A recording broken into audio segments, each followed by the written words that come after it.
Living in a small town is just a blessing in itself, because when we moved here, this town was about the same size as the company that I worked for.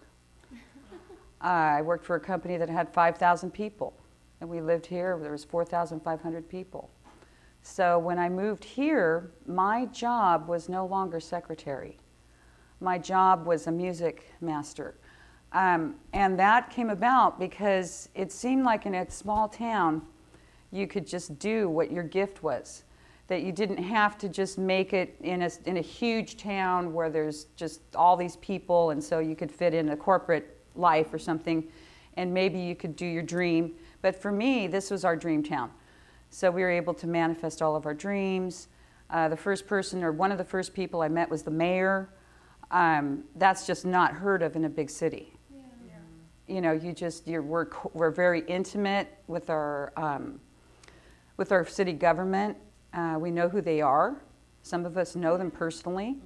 That's really unusual, and I think it's great. Well, that's a good story. It happened right here in Cloverdale High School.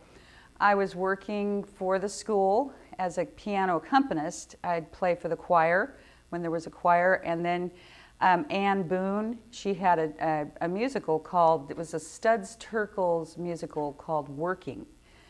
And I was playing that musical, and it was really difficult, and I was not happy in my day job. I was still working secretarial jobs at the time. And I had 12 different kids approach me as I was playing, going, "Gosh, I wish you could teach me how to play like that." And over and over again.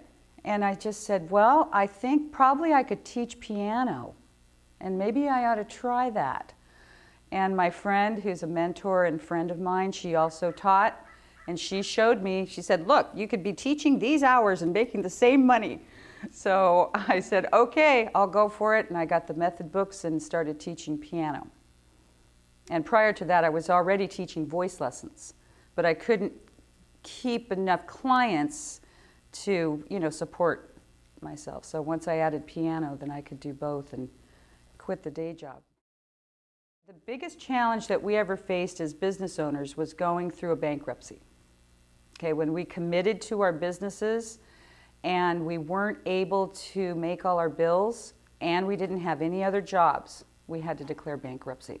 So that was years and years and years ago, and I think it was one of the best teachers that we ever had, because we had to totally change how we approached our finances and to create, a life without credit cards. And I don't ever recommend you getting credit cards.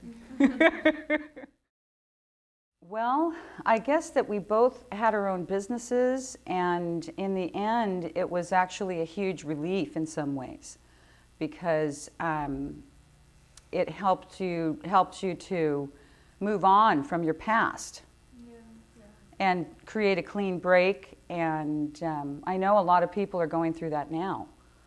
We already went through ours, so we kind of feel like we can be compassionate for other people that are going through the same thing, and know it's going to be okay. And it's kind of just part of business for some people.